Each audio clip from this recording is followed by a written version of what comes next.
ay ca waa Alphie Cuisine nuyu naa leen sama gars yi mani yéen nag kaay ba ma commencé jaay ginaar ba léegi présenté gu ma leen sama poulet yi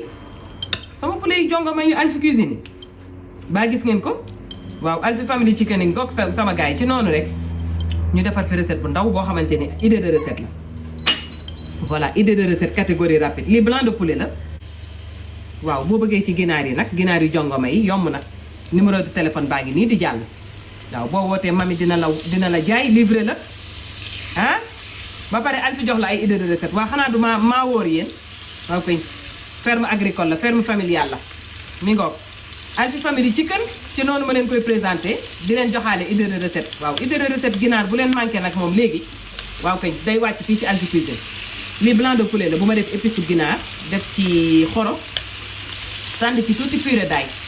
voilà dama koy sauté nii rek def ci tuuti sauce pesto def ci crème liquide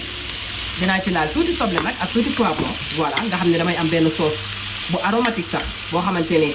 mën nga ko booleeg sa ñànkatan mën nga ko lekk ak ay frites mën nga ko lekk ak say légumes sauté sama gars yi voilà poulet bi nag soxlawul mu yàgg ci taal bi benn coloration rek lañ koy may mën nga def ñaari astuce soit nga togg ko fi ba mu ñor xom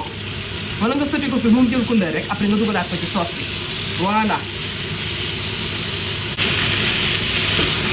voilà dañ koy seppiwaat nii parce que day duggaat ci sauce bi miin ngeen genre recette rapide yi nga xam ni waaw day wàcc ci Alphie Cuisine léegi nag poêle bi ñu daal di rôti sunu soble ak sunu poivron nii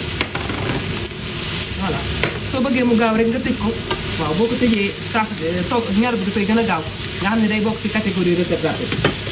bu ko defee nag nga daal di tibb nii sa tuuti sauce pesto mooy mélange bi ñuy def ak dafay basilic dafa neex ci ginaar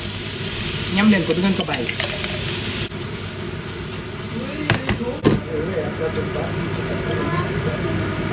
yéen a ngi dégg noonu la yaa ngi chanté léegi fii nii nañ fa laal tuuti crème bu la neexee defal crème bu la neexee def bouillon voilà boo bëggul crème def ci bouillon wala nga def ndox bàyyi mu gos-gosee tuuti nga daal di jëlaat ginaar gi waaw kay bu la jël leen numéro téléphone bi Alphie family chicken daal mooy bomb yéen waaw kay bu ngeen jëlee numéro bi mami ngeen di jot bu ngeen jotul mami di ngeen jot Salim wala ngeen bind ma ci WhatsApp bi parce que ñetti numéro moo ci nekk waaw kay bu ko defee ñu jël seen commande teel ko traité sama gars yi yéen a doon laaj ay produits Alphie Cuisine mi ngi wax Alphie family chicken ñëw na léegi nañu tëjaat bu ko defee poulet bi duggante ak soble beeg poivron bi ñu xamante rectifier assaisonnement bi rek mu pare ñu def suñu ceeb voilà ñëf yaa ngoog sama gars yi waaye sunu recette rapide mujj naa gos de mujj naa neex de waa lii ça donne l'eau à la bouche yow defaral sa ceeb sa ñànkatang wala sa légume sauté wala nga defar sa frite